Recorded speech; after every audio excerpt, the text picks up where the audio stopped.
হাই বুলি কৈ দিয়াচোন।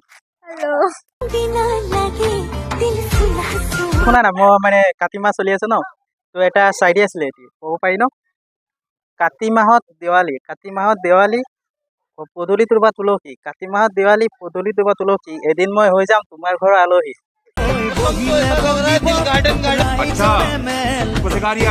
জোৱাই হৈ গ'লে মানে ভাল কৰিব ন, ঘৰত একচেপ্ট কৰিব সোনকালে। মন্দিৰত আহিছিলা? কোনটো মন্দিৰ? মই কৈছো মোৰ প্ৰেমৰ মন্দিৰত আহিছিলা নেকি?